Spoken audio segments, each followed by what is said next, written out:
Je pense qu'il est temps de nous libérer du complexe d'infériorité économique et technologique qui semble ancré à tort en France et en Europe. Nous avons les ressources intellectuelles pour produire des technologies majeures à même de devenir globales, tout en respectant des valeurs européennes comme la protection de l'environnement ou de la vie privée.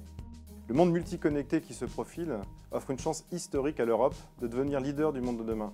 C'est par la maîtrise des systèmes d'exploitation des objets du futur, comme les IoT, que tout se jouera, comme cela s'est joué pour les PC et les smartphones.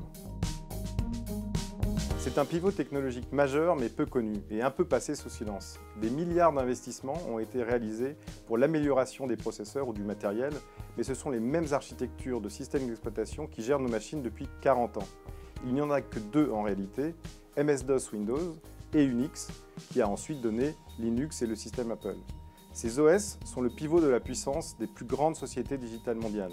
Ils permettent de contrôler les péages numériques tout en repoussant l'investissement chez les utilisateurs et les sociétés logicielles. Tout d'abord, ces systèmes deviennent de moins en moins efficients au fur et à mesure que le monde se complexifie.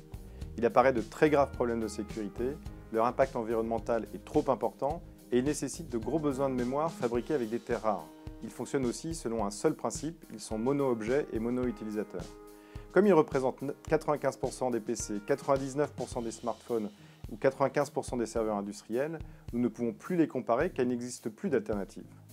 L'arrivée en masse des objets connectés pose nécessairement la question de la pertinence de ces solutions et la nécessité de rechercher d'autres solutions. Tout moment de rupture technologique permet de rebattre les cartes. Oui, la bataille des PC et des smartphones est perdue pour l'Europe, mais elle peut gagner la bataille du monde multiconnecté.